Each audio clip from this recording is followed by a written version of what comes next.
Coach DiBernardo, episode 3. What I'm here to talk to you about today is 8th place trophies and kind of the definition of what success is for that. So, you probably saw this come up in the last year or two where people are talking about, does it do more harm than good to give kids participation trophies or trophies for coming in 6th, 7th, or 8th place, giving the kids all medals, whatever it is, right? And are you really doing a disservice to a kid because you're not teaching them how to win? Like, you're not teaching them that kind of grit that it takes to be a winner. And you often hear this from people who grew up in the 80s or 70s or whatever. And, we had to earn stuff back then. We had real fights back then. And, for me, to each their own, everybody has their own opinion. But my opinion is vastly different than that one. And, through my experiences over the years, 30 plus years coaching sports, I've been part of many national championship teams, district champions, region champions, high school champions, club champions, you name it.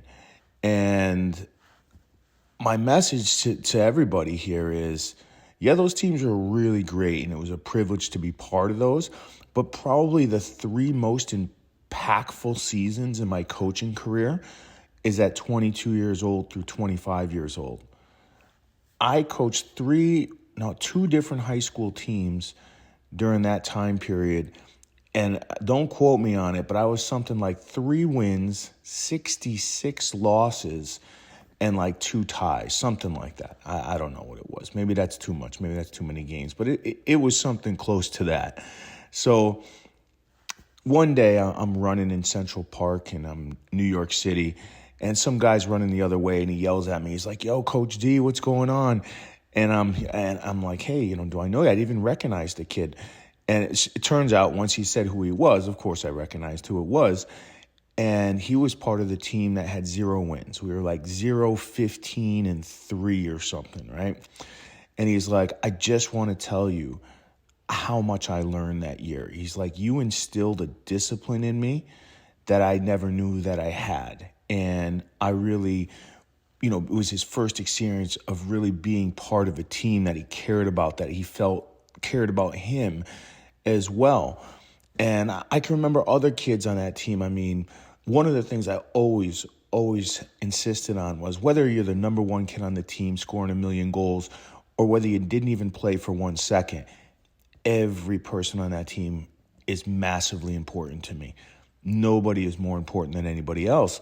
So one of the kids after the season said, listen, he came in really, really shy and really overweight. He must have dropped 25, 30 pounds in that season, and his self-esteem went through the roof. And what a successful season for him that was. And I remember going to the banquet that season, and the vice principal calls me in right before the banquet and says, this is the biggest turnaround in attitude in the kids that you're coaching that I've ever seen. And he just said, "I wanted to thank you for that." And that was great. I mean, that's amazing. And this is a group of kids that I can remember on like Saturday mornings. One kid didn't show up, the whole team, we'd go to his house, knock on his door. "Come on, dude, let's go." Drag him out of his house, and we would do our fitness. I mean, that's what we did. And that team at 0-15-1, massively successful, maybe my most successful team that I've ever had. So my old coach, Sean Green from Central Connecticut, he was the one who always used to say that there's a multitude of sins that's hidden in victory. And man, that really rings true, because those 3 seasons were so impactful on me. We got better together. We got better as people. We got better as players. Maybe the results didn't do it. Maybe we didn't get more wins, but it didn't matter because this is, success in those years. I mean, in those 3 teams, it wasn't about the wins, right? That didn't measure what our success was. So for me, if the people are saying 8th place, participation trophies doesn't send the right message, listen, if you should have won it and you're that talented and you didn't put in the work and you didn't put in the effort and you weren't concentrated, okay, if maybe you're right, maybe you shouldn't get a trophy because maybe you didn't do anything and you massively underachieved because you can control your effort, you can control your attitude. Maybe you let yourself down and your team down and so forth, and you all let each other down.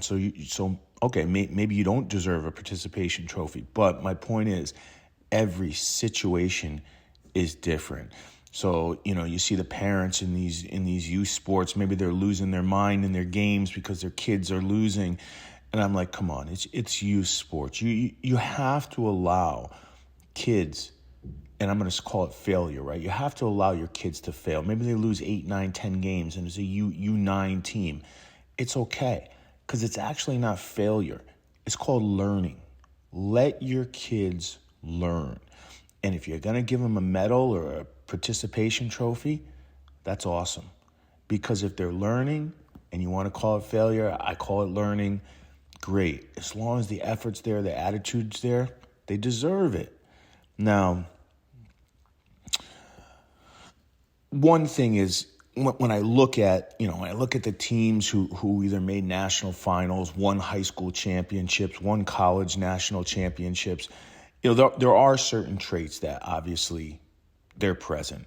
One of the traits are they all play for each other. Like, the team is above everything else. And listen, it doesn't have to be 100% of the kids, but if there's an outlier, it's easy to see who it is. And the kids don't pay any attention to it if there is an outlier, because 99.9% of that team is playing for each other. Next, there's 3 things that I find that all those championship teams and close to championship teams have. They're serious competitors. They have a real belief every time they step on the field they can win. And the third thing is the situation is never too big. It's never too big. The situation is never bigger than the kids' belief that they can come out on top. But my message to you is kind of a larger point here. You don't have to be Mark Zuckerberg to be a success in tech.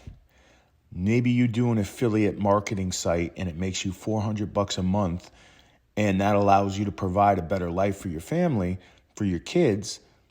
That's a massive success. If you want to strive to do more and grow it to $800 a month, that's great, but you already succeeded, and you cannot forget that. You don't need to be a New York Times bestseller writer.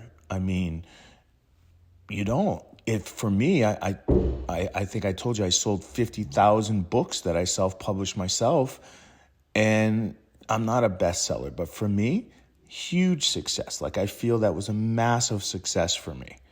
So here's the point that I can't stress enough, is that every person has a different starting point, whether it's money, whether it's experience, education, maybe your parents, their connections, your neighborhood, your access to education, physically, mentally, self-esteem, self-worth, belief, whatever it is that society, whatever society thinks success is, it doesn't mean anything.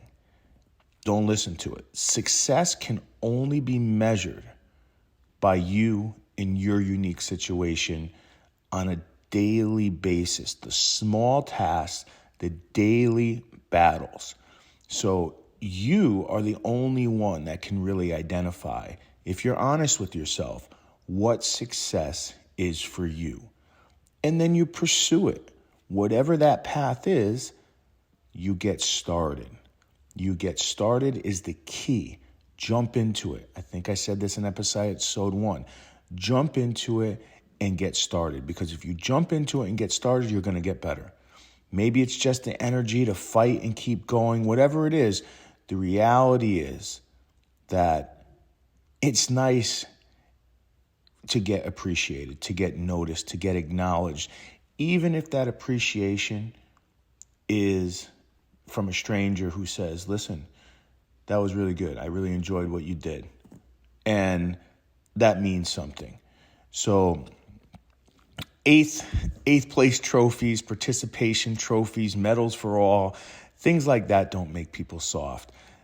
If it's done in the right way, things like that make people stronger. And that's how you create champions. I'll see you next episode. Later, Coach D.